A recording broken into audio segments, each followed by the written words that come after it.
Hello வணக்கம் and welcome to box office. ஒவ்வொரு வீக்கும் release ஆகக்கூடிய படங்களுடைய குயிக் ரிவ்யூ தான் நம்மளுடைய பாக்ஸ் ஆஃபீஸில் பார்த்துட்டு வந்துட்டு இருக்கோம். அந்த வகையில் இந்த வீக் ரிலீஸ் ஆகிருக்கக்கூடிய படங்களுடைய குயிக் ரிவ்யூ பார்க்கலாம் வாங்க.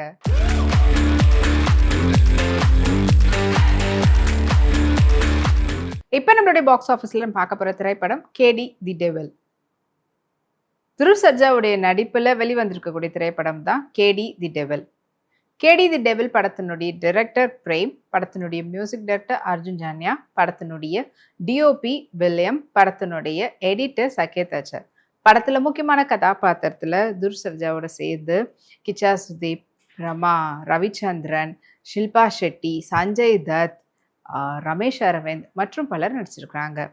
படத்தினுடைய ஒன்லைன் ஸ்டோரி பற்றி சொல்லணும்னா 1970s ஒரு கேங்ஸ்டர்ஸ் அவங்களுக்குள்ள யார் பெரிய ஆளுன்னு காட்டுறதுக்காக ஆரம்பிக்கப்பட்ட ஒரு போர் அப்படின்றது தான் படத்தினுடைய ஒன்லைன் ஸ்டோரி. ஸோ ஃபர்ஸ்ட் பார்த்தீங்கன்னா ஆரம்பத்தில் படத்தினுடைய கதாநாயகன் ரொம்பவே ஒரு சாதாரணமான ஒரு பட் அவர் ஒரு கேங்ஸ்டர்ஸாக எப்படி மாறுறாரு. ஸோ ஆல்ரெடி பார்த்தீங்கன்னா எஸ்டாப்ளிஷ்டான ஒரு கேங்ஸ்டர்ஸாக இருக்கிறவங்க தான் இவர் சஞ்சய் தத், அப்புறமா ஷில்பா ஷெட்டி அண்ட் அவங்களோட இருக்கக்கூடிய ரமேஷ் அரவிந்த், இவங்க கிச்சா சுதீப். ஒவ்வொருத்தருமே பார்த்தீங்கன்னா ஒவ்வொரு ஏரியாவில் ஒவ்வொரு ஊரில் அவங்க இருப்பாங்க.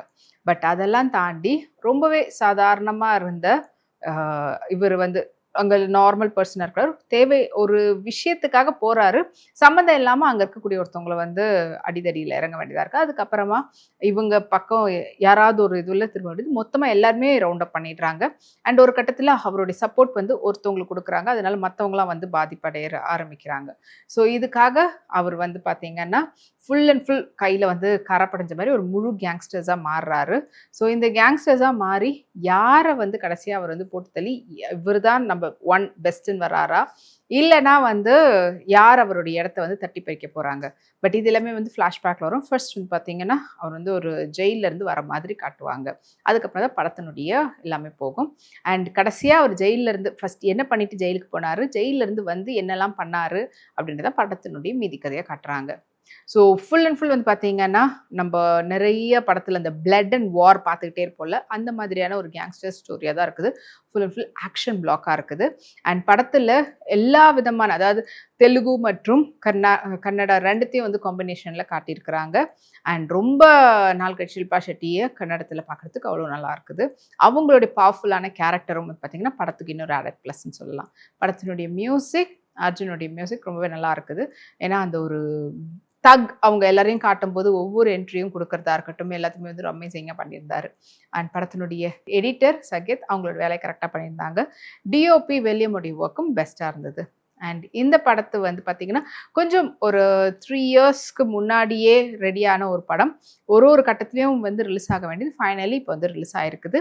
அண்ட் இது எந்த காலத்தில் பார்த்தாலுமே பார்த்தீங்கன்னா ஐயோ இது இவ்வளோ வருஷத்துக்கு முன்னாடி படம் அப்படின்ற ஃபீல் இல்லாமல் 90s 70s அந்த பேக்ரவுண்டை எடுத்ததுனால இது எல்லா சமயத்திலும் நம்மளுக்கு ஒர்க் அவுட் ஆகிற மாதிரியான ஒரு ஸ்டோரி பேக்ரவுண்ட் தான் இருக்குது.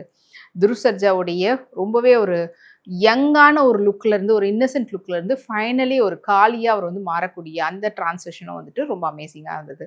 ஸோ ஓவராலாக ஒரு ஃபுல்ஃபில்டான ஒரு ஆக்ஷன் பிளாக் பார்க்கணுன்றவங்களுக்கு இந்த வீக் ரிலீஸ் ஆகிருக்கக்கூடிய கேடி தி டெவில் படத்தை தியேட்டரில் போய் பாருங்கள்.